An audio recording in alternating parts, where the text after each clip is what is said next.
नमस्कार फ्रेंड्स मुझे एस आपण आज आउ एक होम प्लान जोटा कि 30 फुट लंब 35 फुट ओसार विशिष्ट टोटाली 1050 स्क्वायर फुट रे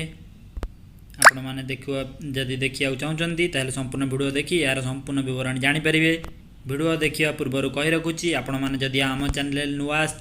आम चैनल को सब्सक्राइब करूँ जहाँफल आम नुआ वीडियो अपलोड कले आपण पाखु नोटिफिकेशन जीव सहज आपण मैंने आम वीडियो को देखिपारे। मोर प्लान में 2टी बेडरूम रही किचन बाथरूम स्टेयरकेस आउ गोटे ठाकुर घर रही आसतु मुझे आपण मानक प्लान टी संपूर्ण भाव देखा दूची देखिपे या आमर 3D व्यूज आप संपूर्ण भाव जानापा भल भाव देखापी मुझर वाल साइज को टी कमे दूची वाल साइज कमे देले आपण मानक स्पष्ट भाव देखा देखि नियंतु वाल साइज कमे दूची एबे देखि नियंतु मु वाल साइज को कमे देजी जहाँफल कि ऊपर को जो पिलर गुड़ा उठी आपण मानक भल भाव देखा को जगह पिलर रही आसतु मुझे आपण मानक देखे दूची 3D व्यूज घर प्रथम आपण मानक स्पेस मिल जाऊँगी देखिपे घरटी आमर पूर्व मुहां बा आमर घर मुख्य द्वार पूर्व दिग को रही आपण मैंने सकाळ बसी न्यूज पेपर पढ़ीपर किसी करेंगे यही सैड्रे लेफ्ट सैड्रे आपण मैंने बृंदावती बा चौरा रखिपारे रखी पूजा करेंगे आमर वास्तु अनुसार यह ठीक रही। राइट सैड्रे आपण मानक मिल जाऊँगी गोटे ठाकुर घर इष्टदेव को रखी पूजा करेंगे भगवान को रखी पूजा करेंगे एटा हूँ घर मेन एंट्री देखिपे मोर वाल को उठे देछि आपण माने देखिपारे बेली यार छात को उठे देछि आउ कांथर साइज को कमे देछि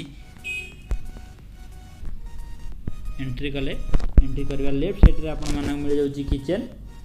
जोटा कि बहुत बड़ अछि 8 फुट रे 8 फुट अछि आपण 2D रे यार साइज जानि परिबे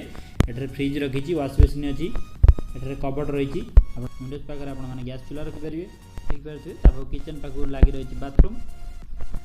देखि परथे बहुत बड़ अछि एठरे आपण शावर रही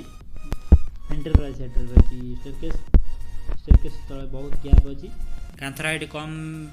आपण मानू जना पड़नी या तले बहुत गैप रही आपण मैंने साइकिल गाड़ी पार्किंग करेंगे देखिपे मुझे साइकिल कि पार्किंग अच्छी 3टी साइकिल एठारे आप सोफा पकई पारे आप फैमिली मान सहित बसीपारे देखिपे हॉल रूम कि भाव अच्छी टीवी रखी देखिपारे स्टेयरकेस भी देखिपे बहुत बड़ रही बड़ एरिया स्टेयरकेस रही बाथरूम बाहर गोटे वॉश बेसिन रही हाथ धोवाई आप सुविधा हम चलतु मुझे आपको बेडरूम पाखक नहीं जी बेडरूम देखेबी कि भाव आम बेडरूम करचु देखि नियंतु यह हूँ बेडरूम फास्ट प्रथम बेडरूम ये साइड रही आप द्वितीय बेडरूम 2टी बेडरूम साइज सेम रही साइज आपको 2D जनईदेवी बहुत बड़ रूम रही रूम रे एसी लगे पारे टीवी भी स्पेस दे कबर्ड भी रही आलमीरा भाव यूज करेंगे आलमीरा भी रही बेड भी रही सोफा भी पकई पारे बहुत सारा आहरी बहुत स्पेस रही आपने देखिपे आपने आराम से कारबार करने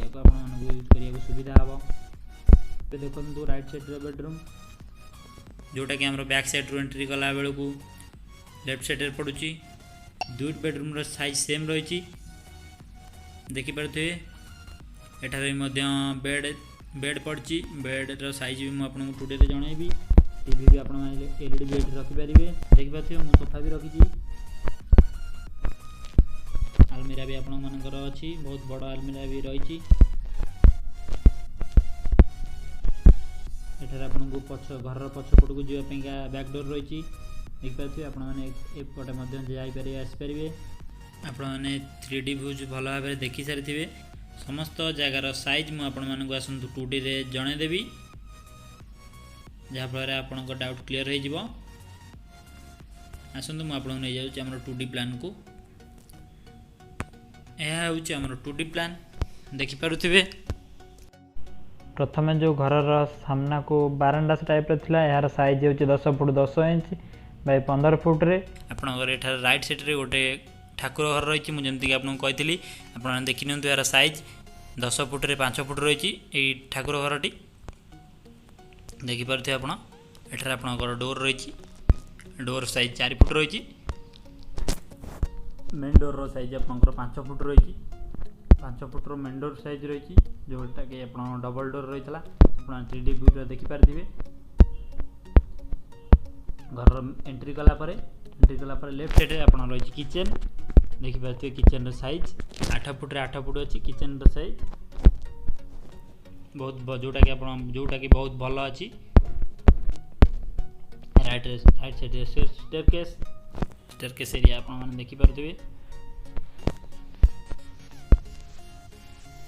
14 फुट रे स्टेयरकेस एरिया आपनकर रही 14 फुट रे 12 फुट आपनकर स्टेयरकेस रही किचन पर देखिपारे बाथरूम रो साइज 6.5 फुट रे 8 फुट रही जोटा कि बहुत भल आपण माना शावर मिल जाउची फैन मिल जाउची सब किछि मिल जाउची या भितर यार डोर साइज रही 2.5 फुट 2 फुट 6 इंच रही आमर किचन रे देखिपारे ओपन स्पेस रही आमर डोर लगी ना किसी भी किचन आमर ओपन स्पेस अच्छी एटर आप वाश बेसिन थिला देखिपारे यहाँ बेडरूम रो साइज आप देखे दूसरी देखिपारे बेडरूम साइज 13 फुट रे 14 फुट रही जहाँकि बहुत भल एकर साइज भी एकर बेडरूम साइज भी देखिपारे same 13 foot 14 foot bedroom size यहाँ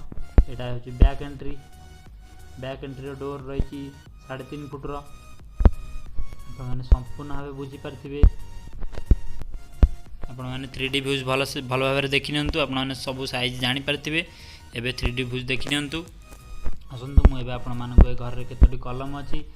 केतोटी पिलर अच्छी मुझे देखे दूची टोटाली आमर ए 15टी पिलर रही देखिपारे आपने पिलर आपन को हाइट देखा टोटाली 15टी पिलर रही आपण मैंने मिस्त्री परामर्श अनुसार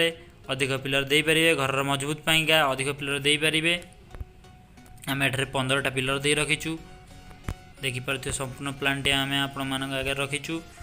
प्लान टी किभली लगिला आम कमेंट माध्यम जनइबे जदि आपण मैंने आम चैनल को नुआ आछंती ताहले आम चैनल को सब्सक्राइब करंतु ए प्लान रे केते टका खर्च होउची सीमेंट केते इटा केते खर्च होउची मु आपन को नेक्स्ट वीडियो रे जनइबी एथिपेंगा मु आ गोटे वीडियो करिवि आपण मानन पइका ये कही रखुची ये प्लान टी 1050 स्क्वायर फुट्र स्क्वायर फुट हिसाब कले आपण मैंने घर में 9 ରୁ 10 लाख टंका खर्च करी आपण मैंने ये घर संपूर्ण भाव ये घरटी को करें मुझे ये घर में केते सीमेंट दरकार होची केते लेबर कॉस्ट केते इटा दरकार होची मुझे आ गोटे वीडियो करी जनइबी प्लान टी किभली लगिला आमको कमेंट माध्यम आपण मैंने जणाई पारिबे आज ये रोची देखा पुणी नेक्स्ट प्लान रे नमस्कार जय जगन्नाथ।